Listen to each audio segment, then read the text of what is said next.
So I'll try to roughly keep to the time allotted me, but this is the longest paper so far. And since you've been with us the entire way, you might indulge me for maybe 5 or 10 minutes longer than before.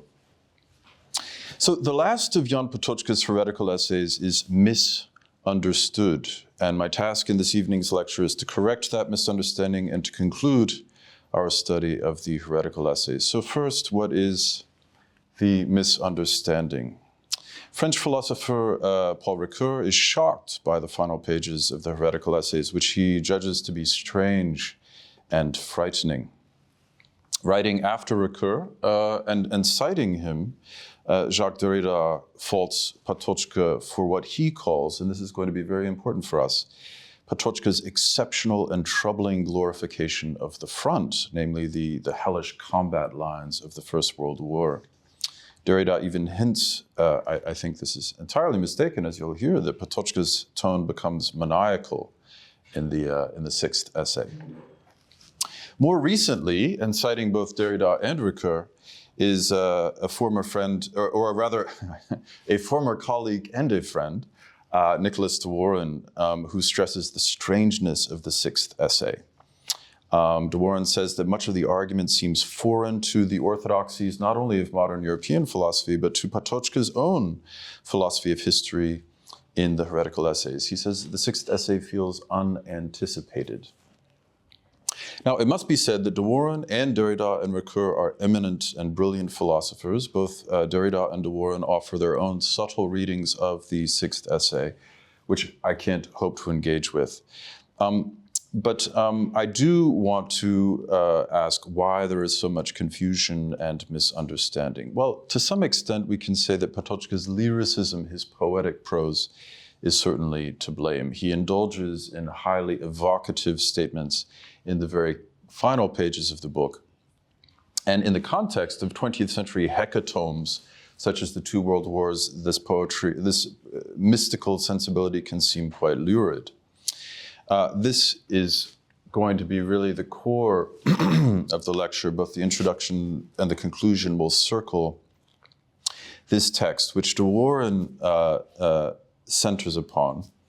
De Warren asks, what are we to make of Patočka's claim that war can show that among the free some are capable of becoming gods, of touching the divinity of that which forms the ultimate unity and mystery of being? I think we can all agree that this is a somewhat startling and an obscure statement. What are we to make of this weird divinization of those who kill and perhaps die in war? Isn't that what Derrida calls a glorification of the front? What else could it be? Until we have an answer to this question, what else could it be, we will not have understood the heretical essays. We will therefore return to this question in the lecture's conclusion. Here we can begin by recalling the very beginning of the lecture course. Patočka's desire in writing the heretical essays is to offer a different basic conception of history. Namely, as I've argued, one that differs from the materialist and determinist conceptions that were dominant in his day and arguably are in our own. So one of the questions provoked by the sixth heretical essay is, did Patočka elaborate a different conception of history? Or rather, did he merely return to dark, once dominant currents in early 20th century German literature? My friend, Professor de Warren, writes, for instance, that Patočka's reflections on war in the sixth essay can be seen as a troubling instance of the veneration of the Fronterlebnis that flourished during and after the First World War, and which eventually became appropriated into the Kriegsideologie promoted by Nazi ideology in the 1930s. Now, it would certainly be strange if Patočka ended his Platonic Christian reflection on history with a fetishization of the front experience in World War I, and it would be infinitely stranger if he sank to the level of a Nazi war ideology. Now, there's nothing more tedious in contemporary European discourse than lazy charges of Nazism, but the question must be faced. Is the conclusion of Patočka's heretical essays tainted by Nazi tropes or Nazi thought? Is his philosophy of the soul's history some weird form of passé war ideology? On my reading, it is not. But the only way to show that it is not is to reconstruct what it is. And in the process of doing that, I hope to show that Patočka's sixth essay is not unanticipated, as de Warren thinks, nor is it strange, as Ricoeur deems it, strange within the context of the Heretical Essays. In this final essay, Patočka deplores Europe's incomparably destructive world wars and seeks to advance his own philosophy of history, even when he writes, as we've already heard, that war can reveal that some humans are capable of touching the divinity of that which forms the ultimate unity and mystery of being. Note this last phrase, the ultimate unity and mystery of being. It's a clue. We have heard much in the preceding lectures about the mystery of being. I hope this concept will be familiar to all of us. But Patočka introduces a new concept in this phrase I've just read, namely that of the ultimate unity of being. It is an experience of the unity of being which Patočka believes can carry us beyond the dooms of war, but only if the unity of being is recognized as a mystery. With that for introduction, the lecture has two parts and a conclusion. Part one addresses the question, what caused the world wars? Part two asks the question, why did the world wars not cause a European conversion? And part three asks, or rather the conclusion asks, what sort of conversion is Patočka looking for? What is he hoping for? The conclusion of the Heretical Essays is that the future of war, and with it of European and non-European humanity, is a question of the soul. The history of Patočka is first and foremost the history of the soul. What Patočka calls the threat of global destruction is real. He's unnerved by what he calls the nuclear reality. I would stress that this reality is undiminished in the half-century or so since he wrote, and in the intervening decades, new war technologies have emerged. The human powers of destruction, of death organized en masse, as he calls it, have not ceased to intensify.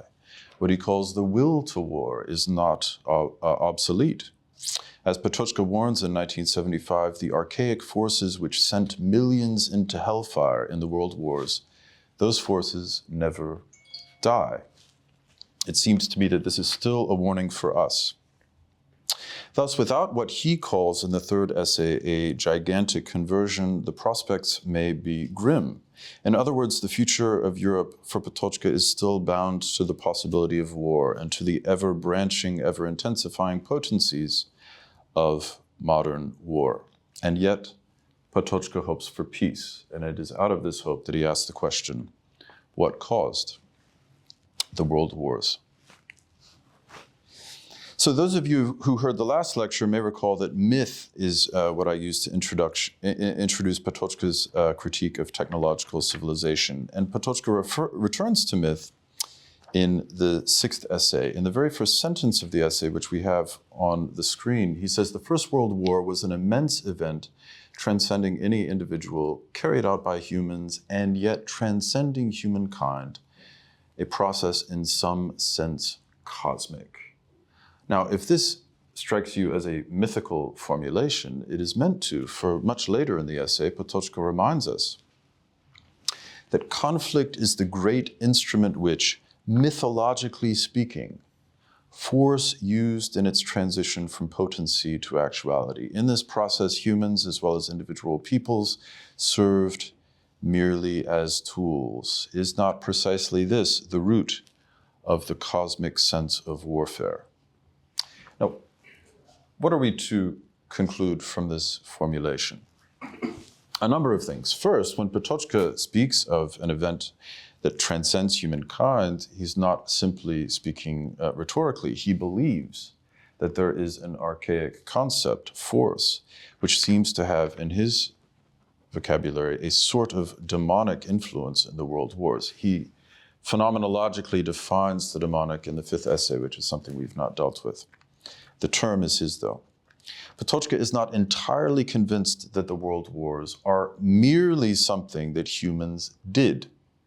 Rather, he intimates that they were something that happened to us, titanic fits of destruction which were inflicted upon us. I would note that the one philosophy of history, we're going to hear more about the causes of the war in just a couple of minutes, the one account of the origins of the war, which we do not hear about, is that of Sigmund Freud.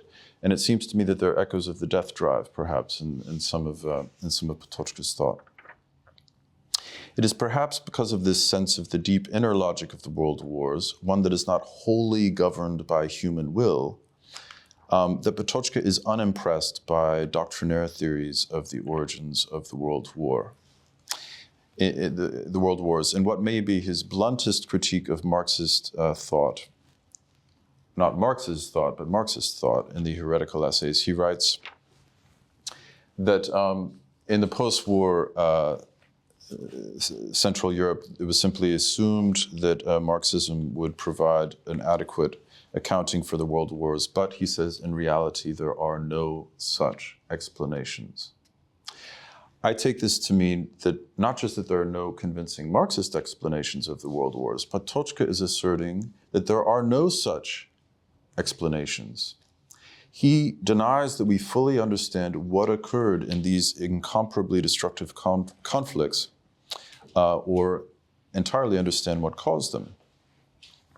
So Patočka's invocation of a quasi-mythical concept of force is, I think, a sign that for him, more rigorous, yes, but profane methods of analyzing the origins of the world wars are inadequate. The inadequacy of rationalistic theories of the world wars is also suggested by this sentence, which has perplexed a number of his philosophical commentators. The idea that war itself might be something that can explain is an idea foreign to all the philosophies of history, and so also to all the explanations of the world wars.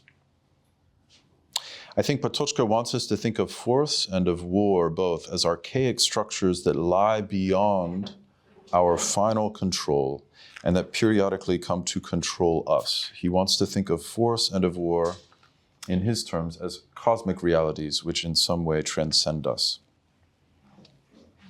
Nevertheless, Patočka has certainly not forgotten his critique of technological civilization, which was the topic of our last lecture. And though he has this sort of quasi-mythical idea of force, he also sees very clearly that both wars were the consummation of a centuries-old cult of the mechanical, as he calls it, in Europe. What we now see is where he writes that the wars demonstrated that the transformation of the world into a laboratory for releasing reserves of energy accumulated over billions of years can only be achieved by means of wars. He sees both wars as the disinhibition, a release of energy, which transvalued all European values under the sign of power, which is an extremely Nietzschean formulation, of course. So Patočka seems to think that, quote, the energetic transformation of the world must take on the form of war, because war is the most intensive, or we could say efficient, means for the rapid release of accumulated forces. So here, I think what we have is actually a technological redescription of the quasi-mythical concept of force that I was just discussing. The energies which machines capture and release have intrinsic qualities which can be efficiently, super efficiently, one could say, released in war, in states of conflict and spectacular destruction. There is therefore a structural and, as it were, an energetic propensity to conflict, according to Patočka, in the technological civilization which was revealed in the two world wars.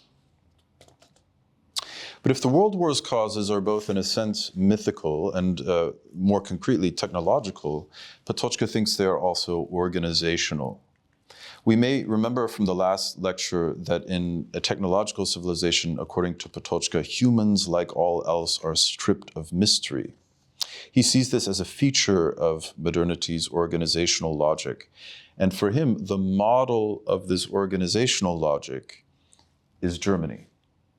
It is in the Germanic lands, writes Patočka, that the last vestiges of the Holy Roman Empire were formally dissolved, as we heard in the fifth lecture, and that a, quote, managerial mode of work and thought took hold in the 19th century, causing a breakneck social revolution. Patočka argues that if France was the revolutionary European nation par excellence of the late 18th and early 19th centuries, Germany is the revolutionary European nation par excellence of the late 19th and early 20th centuries.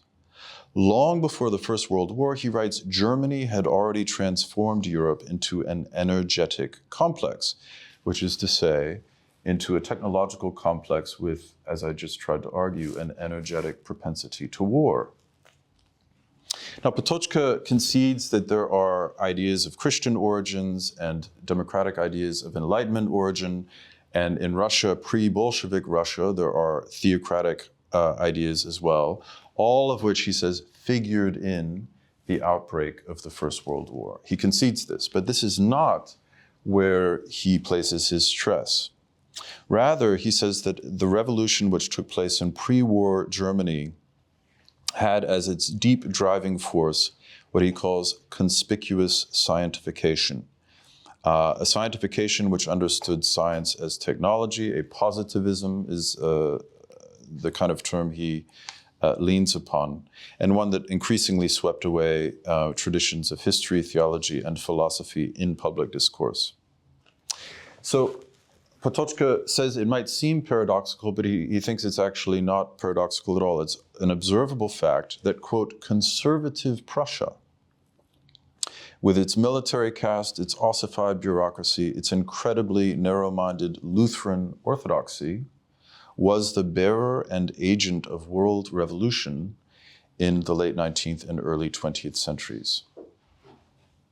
So much as Patočka sees in technological civilization an energetic propensity to war, he sees specifically in 19th century Germany an organizational propensity to war. The German war was conducted mechanically, Patočka stresses, and before it could be conducted in that way, the German Reich itself had to be restructured mechanically. Patočka suggests that the French in the same period were, quote, humanized by their desire for individual life. He himself contrasts this French culture with the Germans, an idea that can hardly be read as some sort of holdover of German war ideology from the 1930s. Again, Patočka can hardly be thought to be echoing the Kriegsideologie literature when he faults modern Germans for their domineering rudeness and total absence of imagination. The simple fact is that Patočka never echoes bellicose German or European tropes in the sixth essay or anywhere else in the Heretical Essays. The following lines from the sixth essay should, it seems to me, terminate the question of quote-unquote Nazism in Patočka's thought. What Germany had begun, the transformation of the global status quo, finally came about. This whole new constellation, this pathetic maneuvering before and during the world wars, could not but bring on the definitive collapse of Europe. And we've heard about Europe after Europe, which is a concept intimated here by his reference to the definitive collapse of Europe. For a European thinker such as Jan Patočka, the wildly destructive Germano-centric history of the late 19th and early 20th centuries can only reflect a profound deformation of the culture of the soul. And it does, which brings us to part two, why the world wars have not caused the sort of conversion we need.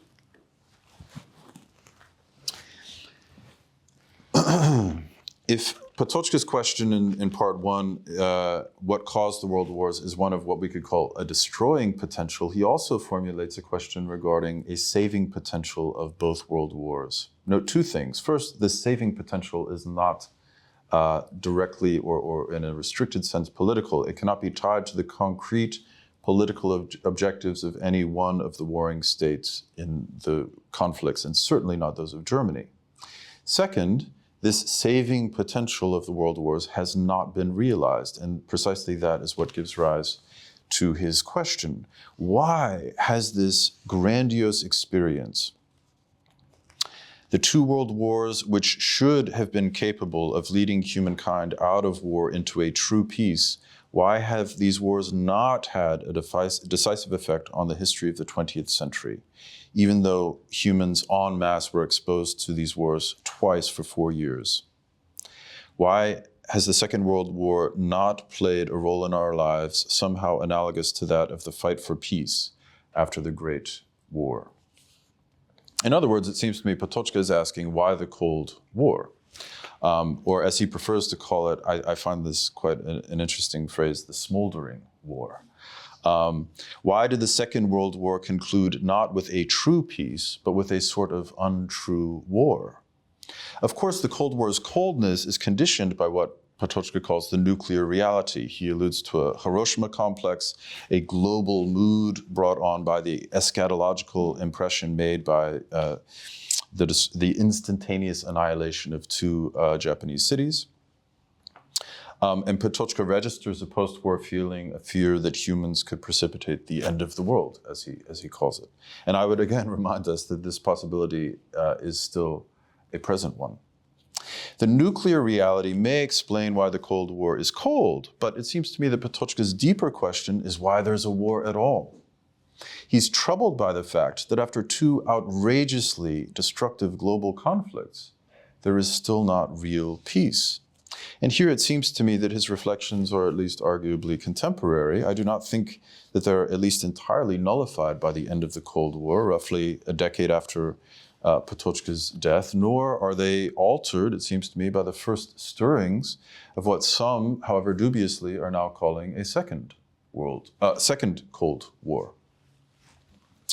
So the question is why. The question now is why we have not had the conversion Patočka thinks we need. Patočka's basic claim seems to be that in post-war Europe, we continue to be fascinated by force. This echoes his critique of what he calls a metaphysics of force, the modern conception of the world, which is, he thinks, nihilistic in the 5th essay, which he also calls a deification of force. He writes quite strikingly, force is the highest being of modern Europeans. Clearly, then, the quasi-mystical holds that force, or quasi-mythical force that hold that force has on us, which I was talking about at the beginning of the first part, it's partly of our own making. Force is, Patočka says, this is not my claim, this is Patočka's claim, a kind of false god, a highest being for modern Europeans. And what then, if force is our highest being, what then might be the modern European creed? Well, it is Francis Bacon's claim that knowledge is power, which recurs in all of the heretical essays in which modernity is discussed. It is because force is modern Europeans' highest being that modern Europeans find it convincing that knowledge is power. For knowledge has always been held to give us access to what is. And if what ultimately is force, then to know what is to enhance human power. Technology is therefore the only form of knowledge which belongs to a civilization which Patočka believes is organized by a metaphysics of force. But war, for Patočka, this gets back to what I was saying about the energetic propensity to war. War for Patočka is an ineliminable effect of force. The forces that our machine systems capture must be released. And because of this, Patočka warns that war as the means of releasing force cannot end. The Cold War is a prolongation of the world wars by other means. This is what he calls the smoldering war of the 1970s. Patočka's deepest objection to late modernity's deification of force, which is reflected in our cult of machines, is that it is deceptive. His main objection to this deification of force is that he believes it is false. This conception of force fascinates and deceives us, making us its dupes. We believe that we are mastering force and depend on it for our security, when in reality we are losing a war. We think we are winning. So to really sum up thus far what I think of Patočka's theory of his critique of technological civilization as it relates to war, it seems to me that we could say where knowledge is power, there will be war. War is inevitable. And yet, Patočka recognizes that there is something strange and certainly sad about the inevitability of war. For humans tire of war, and they hope for peace, and many strive for peace, work for peace. Life would like so much to live at last, he says, but it is precisely life itself which gives birth to war and cannot break free of war with its own resources. I've italicized these last words because they're very hard to interpret. Life cannot break free of war with its own resources. What does Patočka mean? Well, he seems to me to be evoking a concept that goes back to the very beginning of the Heretical Essays and to our first lecture on them, namely the concept of the bondage of life to itself. In deep antiquity, it is the bondage of the self-bondage of life which dooms humans to what Patočka calls a servile consciousness. Now, it is questioning, we may remember, that liberates humans from this self-bondage to life. It is only after questioning that they come to know human freedom, a freedom which is, in the end, a freedom for truth. To live in that freedom is what Patočka calls care of the soul, and care of the soul is what he interprets as the heart of European culture. All of this begins with what he calls, these are his words, Platonic conversion.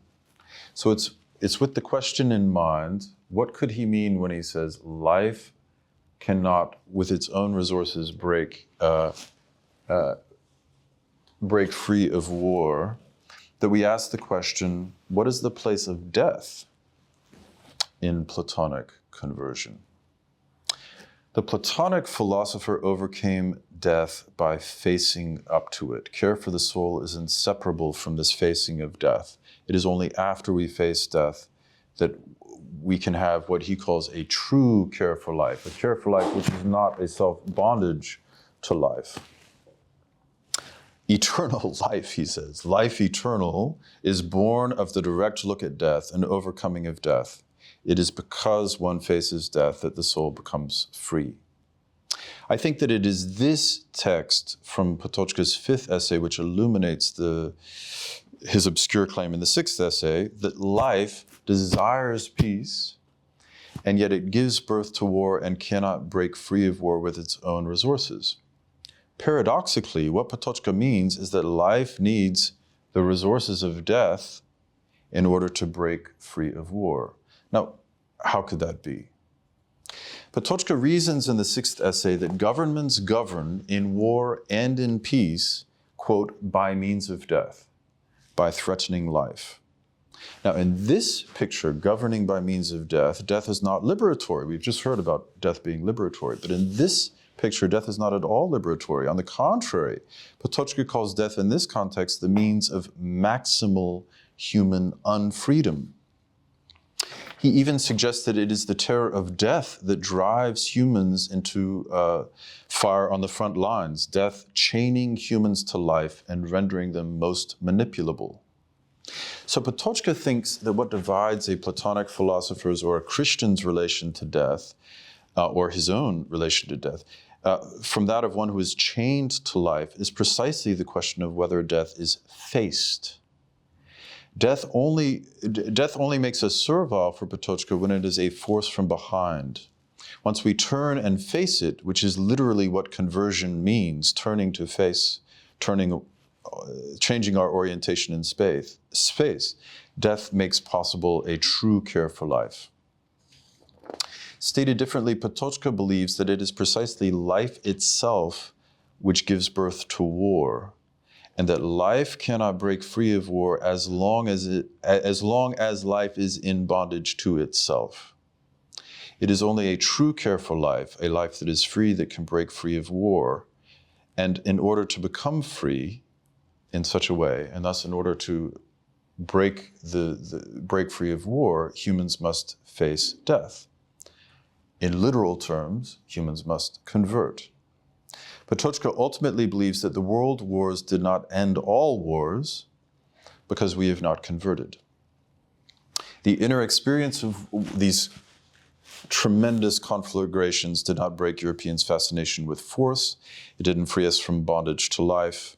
And however unrealistic we may find this analysis, I argue that it is nevertheless one that's entirely in keeping with the earlier heretical essays, and thus it is not, quote unquote, unanticipated, as my friend de Warren suggested. So as some of you may recall from earlier lectures, Patočka already expresses his hope in the third essay for, quote, a gigantic conversion. His hope is unchanged at the end of the heretical essays, and the question we ask in our conclusion is, what is the conversion we need if we're to live free? And for Patočka, it is only by living free that a true peace is possible.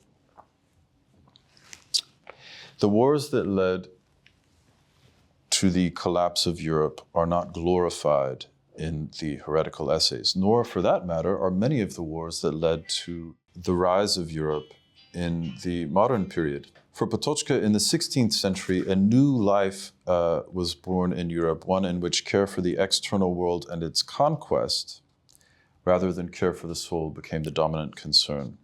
For these, I'm passing over some sentences here. For these and other reasons, it's unconscionable for Patočka to be read as an apologist of European war. He is, on the contrary, a philosopher of European peace, one who faults German Romanticism, for instance, for reinforcing tendencies of European disintegration. Patočka is not a philosopher who wishes to reinforce tendencies of European disintegration. He is, however, a philosopher who asks, what is the condition of possibility of a true European civilization and a lasting European peace? So it is as a philosopher of European peace that Patočka does write, which brings us back to the very beginning of the lecture. Patočka, as a philosopher of peace, does write that war reveals that some humans are capable of touching the divinity of that which forms the ultimate unity and mystery of being. And he does take inspiration from a text by a remarkable Catholic intellectual, Pierre Teilhard de Chardin. And this text is titled, which we have here on the screen, The Nostalgia of the Front. I don't know how many of you will know Teilhard de Chardin, but he is certainly not regarded generally as an apologist for war, right? I mean, an important 20th century Catholic thinker. Teilhard de Chardin writes, "Nothing except the front will give me the kind of freedom. I have the impression already of having lost the soul because he's left the front." He's writing this within sight of the front, but he's no longer at it. A soul greater than my own, which lived among the front lines. Now for Patočka, this sort of first-person reflection by a man like Teilhard de Chardin is a phenomenon. It's not a piece of ideology, it's a phenomenon. More than that. And it's a phenomenon articulated by a man who himself desired peace. Teilhard says that when the peace comes, which is desired by all, and first of all by me, something like a light will abruptly be extinguished on the earth. Those who have lived and died at the front have experienced a freedom greater than their own. They were exalted to the edge of the world, near in proximity to God. Teilhard is writing this within sight, roughly, of the front lines in 1917. It is such mysticism which lies behind Patočka's claim that the world wars revealed that some, like Teilhard, are capable of touching the divinity in times of war. For Patočka, to acknowledge this is not a question of ideology, but again of phenomenology. For all its horror, war is revelatory. Why? Because in war, as in Platonic philosophy and in Christianity, humans face death. And in war, humans are shaken. It is not possible for Patočka to deny a liberatory potential, what he calls a saving potential of war, because it is attested by men like Teilhard de Chardin, a man who incidentally fought the Germans, that there is a liberatory potential in war is for Patočka a phenomenon. The question then becomes, what is a philosopher of peace to make of this reality? Well, this returns us to the question I said we would be returning to in my conclusion. What are we to make of Patočka when he writes that war reveals some to be capable of touching the divinity? What is this divinity? What does it mean to touch it? And how could the liberatory experience of war lead us beyond the dooms of war? That is, to a true peace rather than a false war like the Cold War. Well, let us recall how Platonic philosophers are described by Patočka. They overcame death not by fleeing from it, but by facing up to it. Those who are at the front, not an elite, but the masses, are given an occasion to face death. And like a philosopher or a Christian saint, in that way, they're given an occasion to overcome death. Now, if Christianity is Platonism for the masses, as Nietzsche says and Patočka approves, the world wars, for all their horror, offered the possibility of a mass sort of Platonic conversion, as he calls it. Life eternal is born of the direct look at death, says Patočka, which makes it not at all strange that the experience of war might offer an experience of eternity in the sixth essay. The true care for life for Patočka and a true peace cannot be in bondage to life. It is only facing death which, if we let it, permits us to care for life or for peace in freedom. Thus, for Patočka, it is only after we face up to death that the soul becomes absolutely free. But how is such a conversion, the conversion of one fighter? And this is, I think, really the core of the essay. And the core, I know it's taken us a long time to get here, but this is the core of Jan Patočka's hope for the future. How is the conversion of one fighter, and thus the freedom of one fighter's soul, say that of Teilhard de Chardin, riding near what he calls the lethal line? How is this related to Patočka's idea of a true and lasting peace in Europe? Well, there's an arresting line in the sixth essay, which I believe resolves this question and brings this evening's lecture and this series to a conclusion. The adversary, for one who has been converted at the front, the adversary becomes a fellow participant. Not simply, he says, not simply one to be eliminated, but rather a fellow participant in the same situation. This could be seen, incidentally, we can discuss this in the question period, this could be seen as, I think, a very profound critique of Carl Schmitt's theory of the enemy. A fellow participant in the same situation, a fellow discoverer of absolute freedom, with whom agreement is possible in difference. Here at the front, we encounter the abysmal realm of a prayer for the enemy, the phenomenon of loving those who hate us, the solidarity of the shaken, which, he says, is a solidarity which contains contradiction and conflict, but it contains contradiction and conflict on a new basis. This picture of enemies who are both exalted at the edge of the world, in Teilhard's words, who are both facing death and thus are both offered a chance to convert, to become free, to care for life, not out of a bondage of life, but freely. This picture calls to mind a passage from so this is the very end of the sixth essay, and I believe it calls to mind a passage from the middle of the Heretical Essays. In the third essay, a passage which I think I've already referred to more than once. In writing about the church, Patočka says it is a community in which, for all its hierarchy, all humans are equal before the face of the ultimate true reality.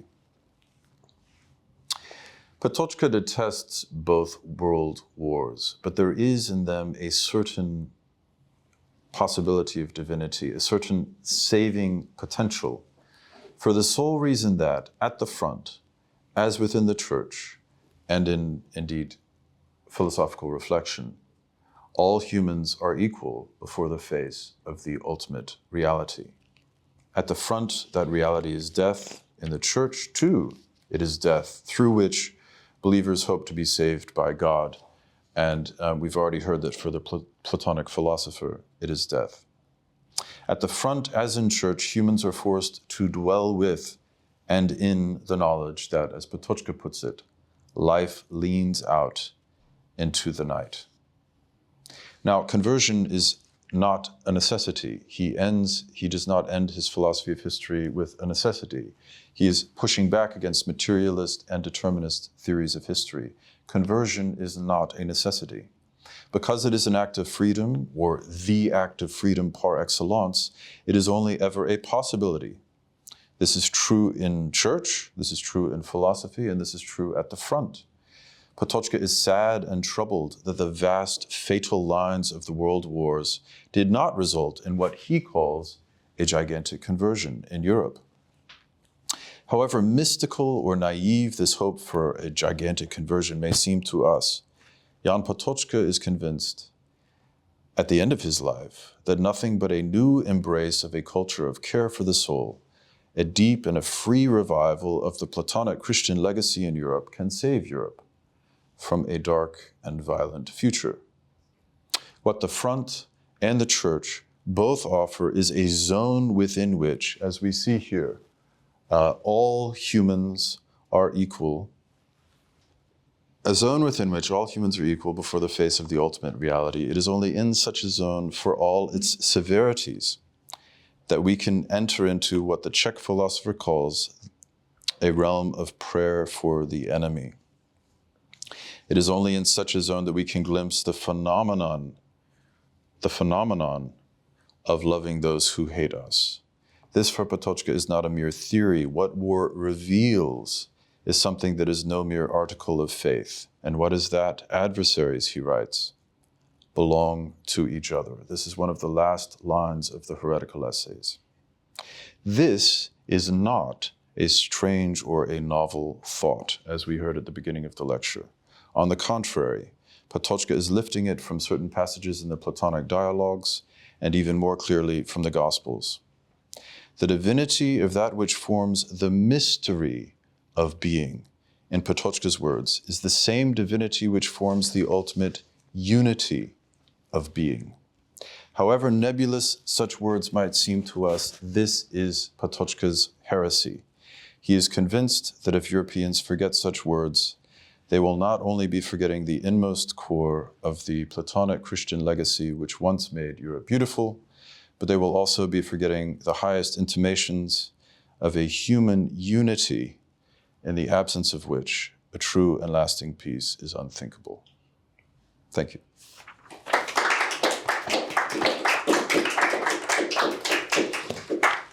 Thank you. It's really an honor to be here, and I learned so much from the lecture and from the essay. Actually, you're the one who basically opened Patočka to me, and I'm very grateful for that. But I wonder whether Patočka could be read with less glory to him, simply as a child of his time. And this is a total outsider's perspective. Not being a philosopher, I cannot deploy the same language and the same comparisons, of course. But to me, I read a little bit of Raymond Daron in Eliade's language. And this was really an exciting experience, because what seems fundamental in Patočka's thought, as I read the sixth essay, and what absolutely doesn't overlap with your reading, is precisely the fact that the Cold War is the continuation of war, and that now war has appropriated peace. So peace is absolutely impossible after the two wars. And this impossibility of peace and all the technocratic civilization working on the side of war in setting up the scene, this pretense of peace, which is not actually peace, is probably the starting thought for him in looking at the First World War. So all what he says about the First World War, to my mind, would not have been possible without the Second and without the Cold War. So, and this allows us to read his quotes from the French and from the German philosophers writing on the front radically differently. Because of course, without the Second World War and without Cold War, these quotes could be understood radically differently. And how? For that, we could probably read Waltzer's references to, or his response to the accusations of the waning high moral ground of citizenship and political participation in the America of the 70s. And there was a huge literature saying citizenship is not the same, political participation is not the same, people are not the same as they used to be when the First World War started, when the Second World War started. There is less patriotic feeling, there is less pride for the nation. And Waltzer replies, well, if you ended up on the front, it could also be interpreted as a poverty of spirit. It means that you have not emerged as the self, able to oppose yourself or to emerge as something distinct enough from the collectivity that brings you there. And then for Waltzer, precisely in order to avoid the poverty of spirit, in the first place, you shouldn't be there. And then only if you're not there, you can actually emerge as a true person, and then blah, blah, blah, we go from there. So in this sense, he really thinks, I think, as a child of his time, as someone who is writing in the 70s, and the language is beautiful, but the thinking is deeply informed by the reality of the Cold War, which is probably over. So we can speak about terror threats, we can speak about all kinds of problems in the world, but this kind of imminent thought of the likelihood of the mutual annihilation by the two superpowers, it doesn't exist.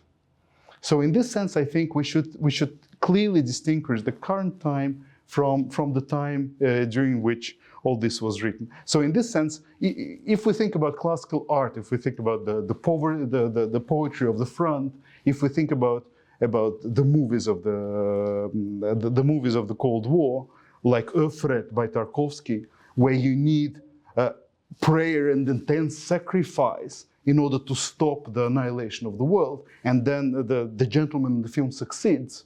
But for us, and for my students, if I would show them the film, it would be difficult to explain what the context is, because we don't live in this imminent possibility of the annihilation of the world. But could I interrupt? Yes. Because I mean, that whole film is entirely Kierkegaardian, right? So the urgency and the logic of that film are derived from the 1840s, in which there's no Cold War. In this, yes. Well, you can invoke that as well, but it fits the context when it was made, and from his diaries as well. He thought he was a broadly read person, but he was deeply troubled by the reality of the Cold War.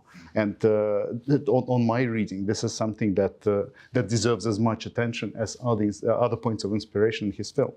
And then in this sense, I wonder what is this that he glorifies so much on the front, this idea of unity with is it really the poverty of spirit and moral and ethical emptiness, or something else? And can this moral and ethical emptiness really be conversion, salvation, peace? And this is a big question that I had. Trying to answer this question, not with a reference to this text probably, but I was just reading some Popper's interviews for some reason. In the beginning of the 90s, he was asked what he thought about Mr. Sakharov, who was so great, first as an inventor of a new super advanced nuclear device, and then as a fighter for peace. And then, in line with Patočka, probably, the answer from Popper was, we cannot possibly have any kind of slightest respectful thought of this person, whatever he does after. So for him, a person who designed a nuclear torpedo in order to remove New York from the face of the earth is not someone who can have any kind of ethical or moral stance. And then reading the last pages of the sixth essay, I see, well, actually Patočka speaks about those technocrats of scientific destruction being on the front even when there is officially peace. And this is something that informs Popper's judgment of Sakharov, I think. It's exactly the same line of thinking. So you might think that you are in a peaceful environment and you do, and as a patriotic citizen, you do the best you can in order to help your motherland. But in fact, we come to Waltzerian emptiness, to Waltzerian poverty of spirit. And this would be my main reaction to your reading. Are you glorifying the poverty of spirit and emptiness next to Patočka instead of criticizing it and pulling it out? Or am I misunderstanding something there? Or am I misplacing Patočka? And probably the last thing which I want to mention is this distinction between peace and war.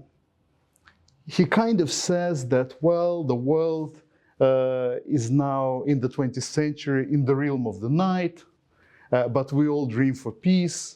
And before it was in the realm of the day, before it was a peaceful world.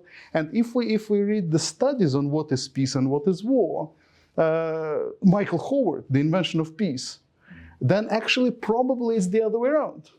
Because the propensity to war is something that we see throughout human history. The intensity of war has changed, but the proliferation of war has always been with us. So in this sense, after the two world wars, probably the world is more peaceful than the world used to be before. And I'm sure there are studies on this. So then if you say, and that was your intermediate conclusion, where knowledge is power, war is inevitable, is it not possible to say where knowledge is power, then peace is thinkable? Peace is even theoretically possible, because before this Enlightenment thinking came to dominate in a way our relationship to what we consider reality, our life, how we build our life paths. This idea of peace was not the dominant idea. So in this sense, his regrets about the night that came to dominate us, in fact, could be viewed as precisely the greatest achievement of the Enlightenment, that he comes to criticize in its absolute emanation through the wars, etc. And I would thus suggest that we could swap war for peace in his sixth essay, and come to as interesting a conclusion. What dominates is quite unclear. And the last, very, very last footnote, what I like there, especially as a European Union law scholar, I've been teaching free movement of goods for 20 years. His main conclusion from the Second World War is that Europe ended up being absolutely irrelevant, actually the first. He speaks about the absolute irrelevance of Europe. And in this sense, if we go back to the Schuman Declaration, if we go back to the founding documents of the European Union and the glorification of peace, the Nobel Prize that the Union has received for peace, actually all this proves this irrelevance.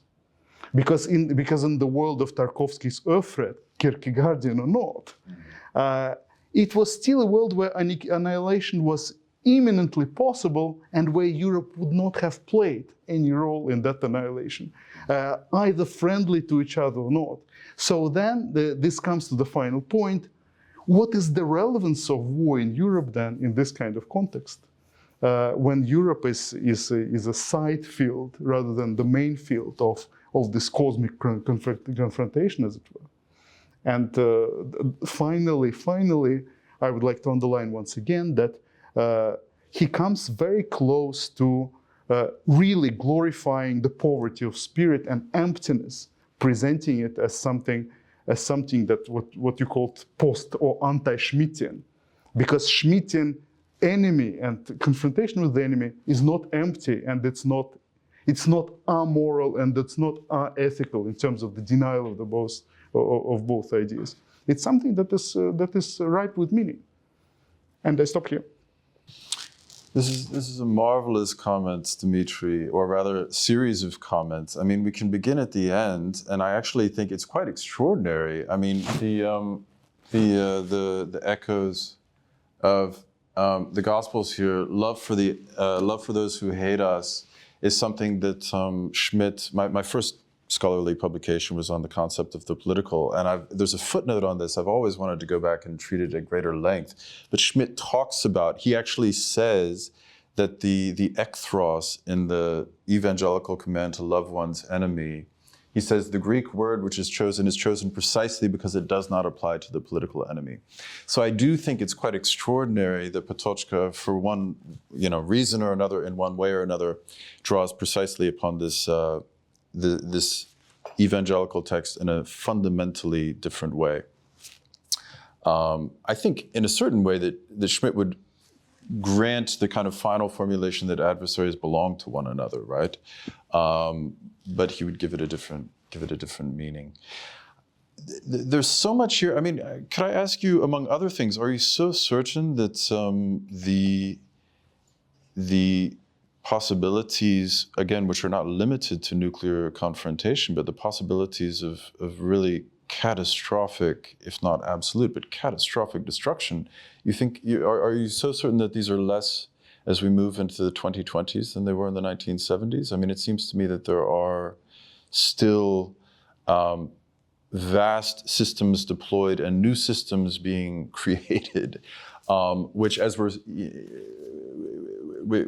could result in, again, to use Patočka's word, hecatombs that are quite unparalleled in scope. But you seem very sanguine about the, let's say, the security of human life on Earth in the 2020s. The horrible things are possible, but it takes really a superpower mindful of the idea of destroying the world to elevate these insecurities to a totally different level. If you have hundreds of nuclear submarines deployed, each of them equipped with enough warheads in order to destroy a continent, and then the survival of one will effectively end civilization on a large chunk of our globe, then this is a radically different kind of danger.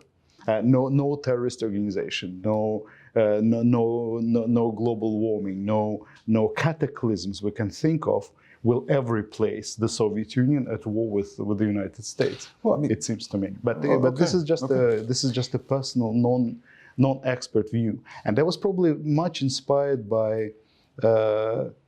Several years ago, I attended a small lecture by Mikhail Gorbachev on this, and he started in a very memorable way. He said the world is constantly going through difficult phases, but what I'm proud of as a former president of a country that doesn't exist, that I have removed one of the biggest problems. This is the problem of imminent destruction of the world from the minds of all those who are younger than me in the audience. And indeed, there were plenty of students in the audience for whom it was unthinkable. But isn't this an interesting formulation? He doesn't say he's removed the threat. He says he's removed the threat from the memory of those who are of a certain age. Because I've heard Gorbachev speak as well about the enduring dangers posed by nuclear weapons. And I mean, I think it's well known that the basic capabilities which were in place then are still in place now. I think we have nuclear proliferation treaties lapsing and so on and so forth. Again, this is not my brief, but I'm not entirely convinced. I guess to raise another point on which I claim no expertise of any sort whatsoever, but the diffusion of a novel bioagent, natural or modified, its diffusion, perhaps its release, unintentional release, it seems to me indicates that also on the level of like bioweapons and biology, which actually Teilhard talks about encountering biological agents on the battlefields of France and we both know, I think we all know, that great progress has been made in terms of international humanitarian law. There are strict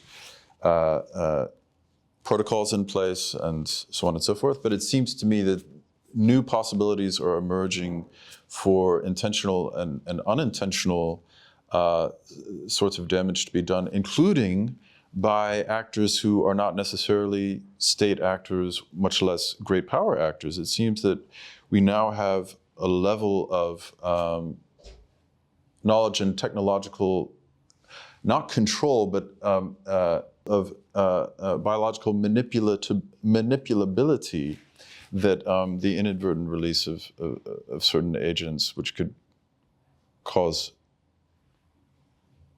hitherto unimaginable sorts of destruction, is not by any means outside the realm of possibility. And this might get back to what he was talking about. I mean, you drew our attention to this very, very interesting passage. Every paragraph in the sixth essay could, arguably be taken as the center of interpretation. He has this very interesting passage about how basically technocrats are all in harness in a war effort, whether they know it or not, and so on and so forth. But it seems to me that much the same argument could be made about our contemporary situation, both in biotech and more broadly in technology. Or does that not seem convincing to you? It is. I would never oppose the idea that the world is a dangerous place. Of course it is, but here the core difference here is that when you're on the front during the First World War, then you were dragged there or you chose to be there. You're not really a victim without any kind of agency. And the same applies to your enemy. And then if Walzer tells us, if you this is Michael Walzer. Michael Walzer. Okay. If you're if you are in the line to be enlisted, then probably you're precisely the anti-figure of a good citizen, as opposed to someone who should be glorified.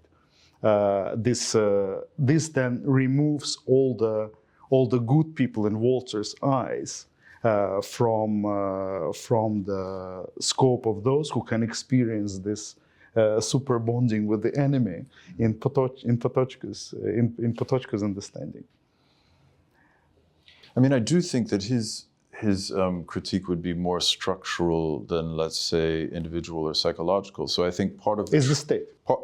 Exactly. Part of the tragedy of the First World War is, I think, Patočka would say that precisely the best citizens were in line. Yeah. And the states sent their very best and noblest to be mowed down by machines at the front. Like this, for him, I think would be a rejoinder to.